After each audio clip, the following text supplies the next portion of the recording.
आज पुनः हम सब पूज्यनीय पापा जी श्री बद्री विशाल जी नागौरी की 12वीं पुण्यतिथि पर गीता प्रवचन हेतु उपस्थित हुए हैं।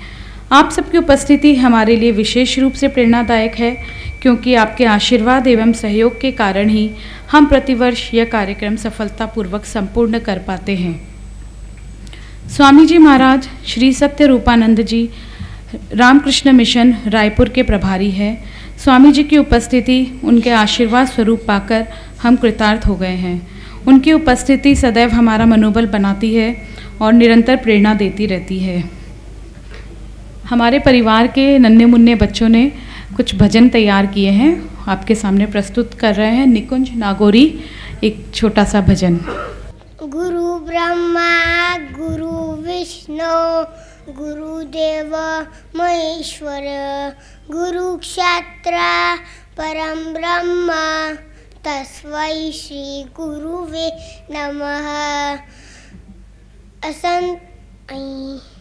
रघुपति राघव राजा रामपति तपावन सीताराम। रघुपति राघव राजा रामपति तपावन सीताराम। सीताराम सीताराम बज प्यारे मन सीताराम। सीताराम सीताराम बज प्यारे मन सीताराम। रघुपति राघव राजा रामपति तपावन सीताराम। रघुपति राघव राजा रामपति तपावन सीताराम। अब नीरव नागौरी एक भजन प्रस्तुत करेगा। बोलिए जय हनुमान जी महाराज की। चीर की छाती बोले अपनी पवन पुत्र हनुमान। चीर के छाती बोले अपनी पवन पुत्र हनुमान। मेरे मन में बसे है राम, मेरे तन में बसे है राम। मेरे मन में बसे है राम, मेरे तन में बसे है राम। लगी लक्ष्मण जी को शक्ति देख प्रभु घबराए। भोर से पहले हनुमान जी धौलागिरी ले आए। लगी लक्ष्मण जी को शक्ति देख प्रभु घबराए। भोर से पहले हनुमान जी धौलागिरी ले आए। उठ बैठे लक्ष्मण जी लेकर श्री राम का नाम। उठ बैठे लक्ष्मण जी लेकर श्री राम का नाम। मेरे मन में बसे है राम, मेरे तन में बसे है राम। मेरे मन में बसे है राम, मेरे तन में बसे है राम। वानर सेना देख के रावण की सेना घबराई। पलक झपकते हनुमत ने लंका में आग लगाई। वानर सेना देख के रावण की सेना घबराई। पलक झपकते हनुमत ने लंका में आग लगाई। बोले प्रभु के साथ मिटाकर रावण का अभिमान। बोले प्रभु के साथ मिटाकर रावण का अभिमान। मेरे मन में बसे है राम, मेरे तन में बसे है राम। मेरे मन में बसे है राम, मेरे तन में बसे है राम। बोलिए हनुमान जी महाराज की।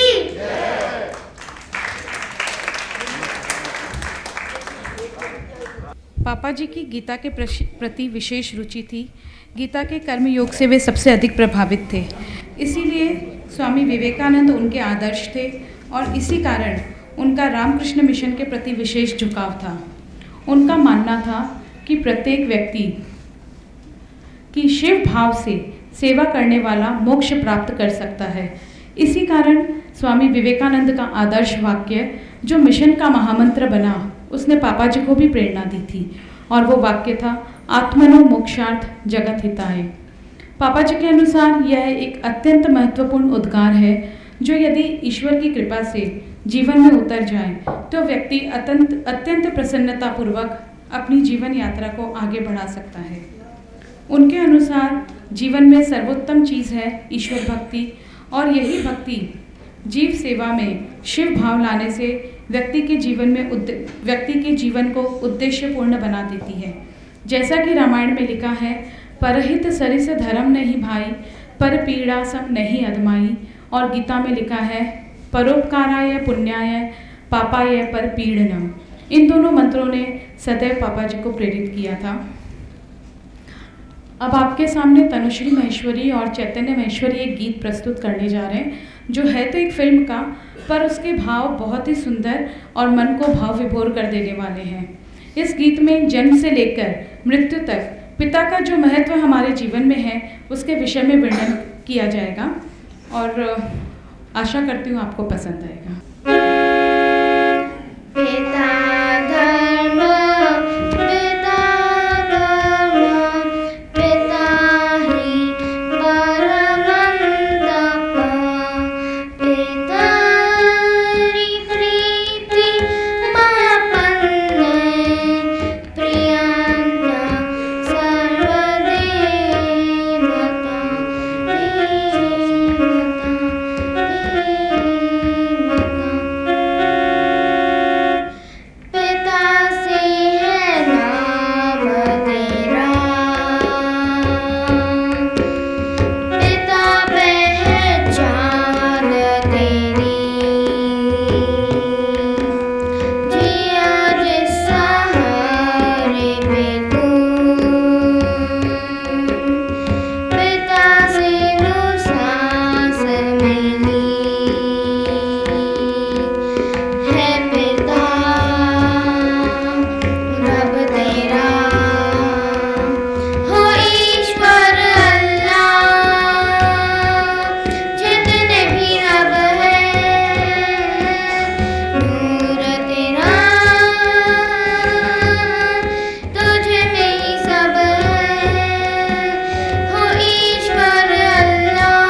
गीता के प्रति झुकाव से स्वामी जी महाराज पूर्ण रूप से परिचित हैं।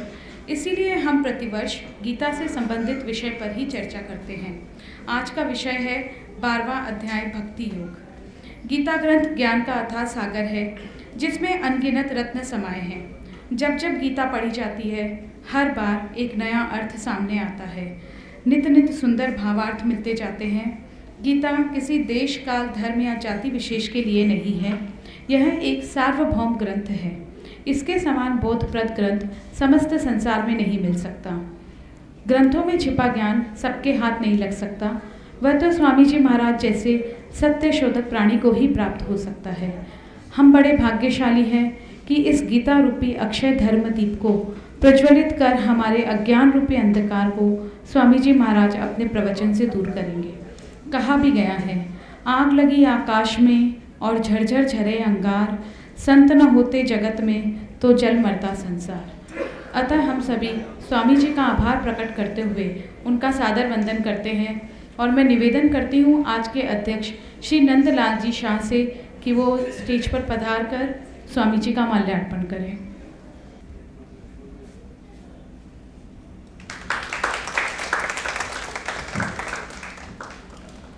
आज के प्रधान अतिथि श्री सुल्तान सिंह जी से निवेदन है कि वो आके स्वामी जी का माल्यार्पण करें।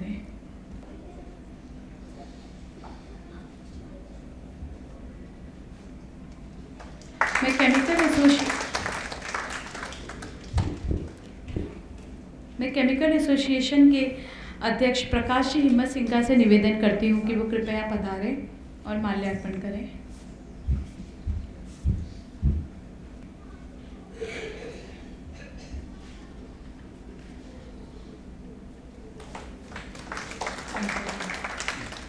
ओम प्रकाश जी नागौरी से निवेदन है स्वामी जी का माल्यार्पण करें।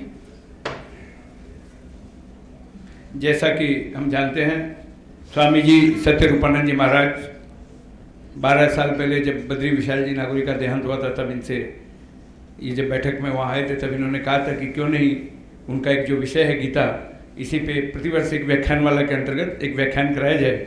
हम लोगों ने आग्रह किया कि स्वामी जी अगर आप आए तो निश्चित हम लोग आश्वासन अगर आप दें प्रतिवर्ष आने का तो हम इस व्याख्यानमाला को प्रारंभ कर सकते। तो इन्होंने कहा कि नहीं, मैं जहाँ तक संभव होगा मैं आऊँगा। और हम देख रहे हैं पिछले 12 वर्ष में 10 बार ये हमारे इस प्रवचन देने के लिए आए। एक बार वहाँ बाढ़ आ गई, एक बार असुविधा अस्वस्थ थे। और आज के समारोह के अध्यक्ष हमने नंदलाल जी शाह, जो सुप्रसिद्ध समाज सेवी है, साहित्यिक भारतीय भाषा परिषद के सचिव भी हैं और राजस्थान में झुंझुनू के निवासी है और यहाँ झुंझुनू प्रगति संघ के अध्यक्ष भी हैं। जगदीश जी अग्रवाल, जेपी अग्रवाल जी हमारे मध्य उपस्थित है। उनसे निवेदन करूंगा कि वे आज के अध्यक्ष नंदलाल जी को माल्यार्पण कर हम सब की तरफ से स्वागत करें। श्री जेपी अग्रवाल। प्रधान अतिथि के रूप में हमने पाया सुल्तान सिंह जी को। सुल्तान सिंह जी IPS है, डॉक्टर साहब के अभिनव मित्र है, प्रतिवर्ष हमारे आग्रह पर आते हैं। मैं डॉक्टर नागौरी जी से ही, उनके मित्र से ही निवेदन करूंगा कि वो माल्यार्पण कर हम सब की तरफ से इनका सम्मान करें।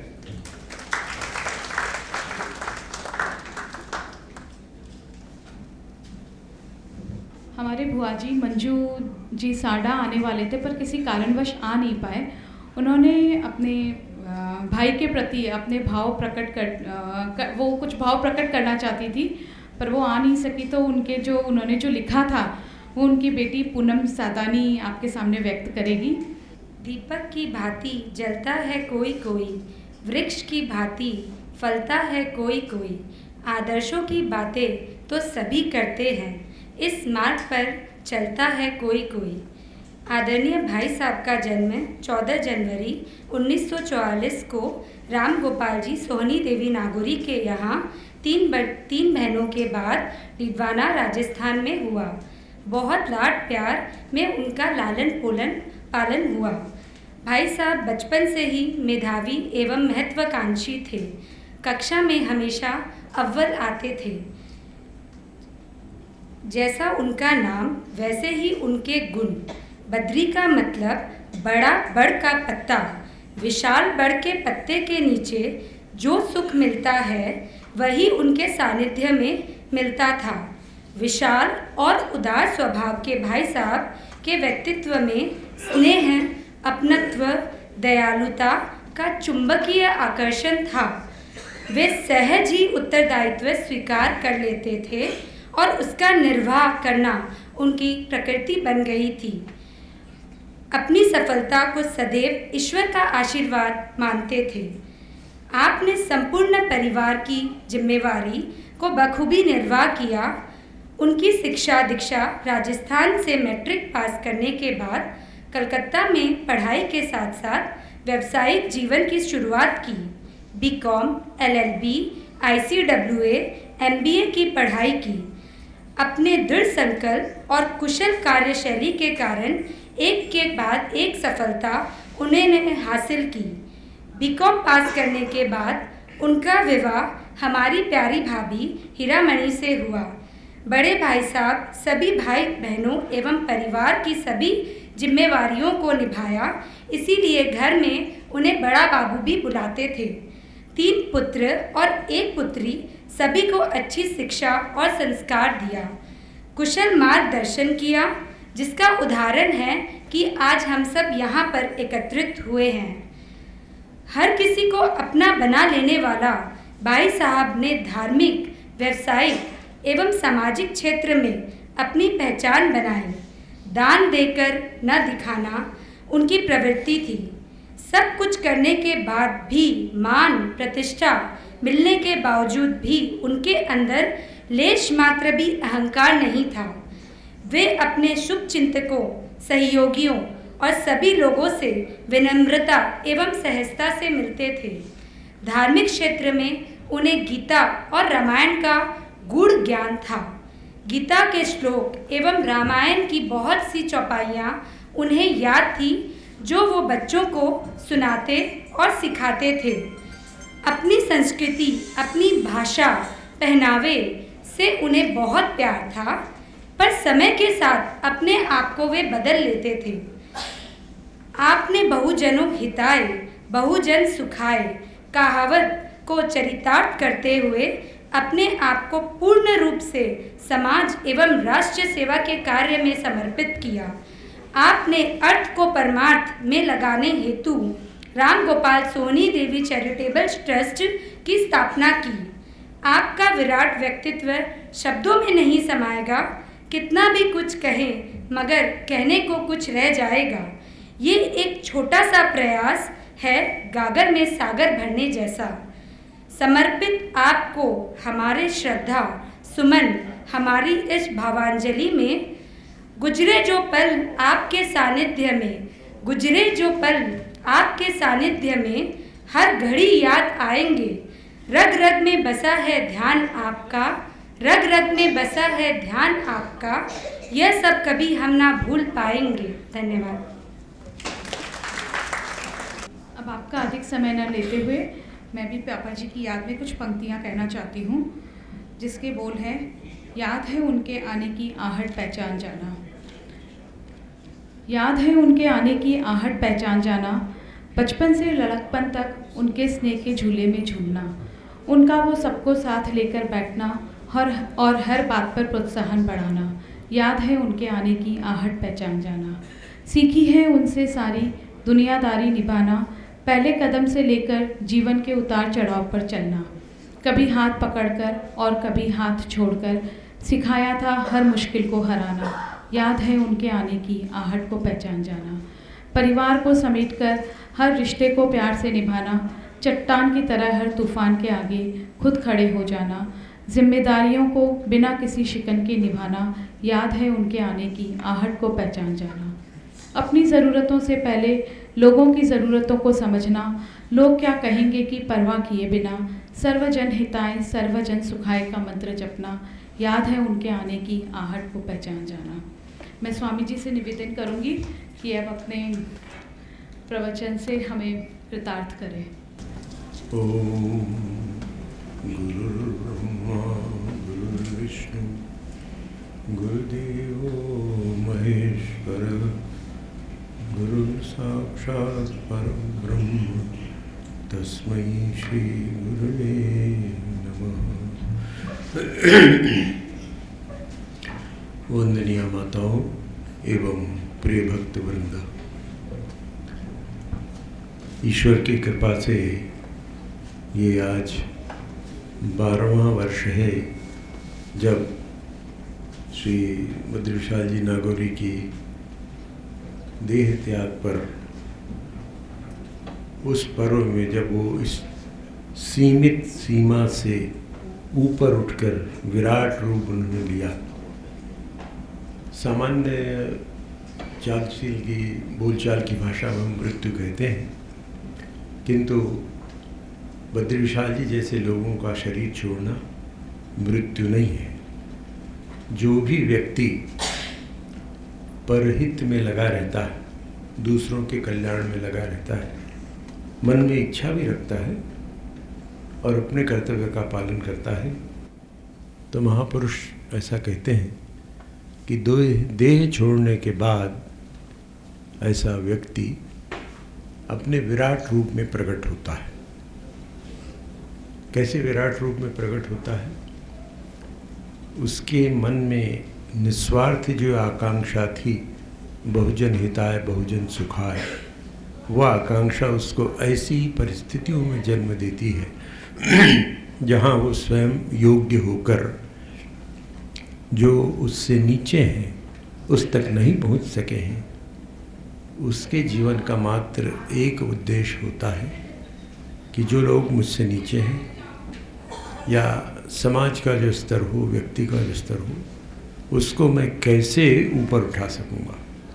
तो उनका जीवन पर सुख हिताय, पर सुख और दूसरों के हित के लिए होता है।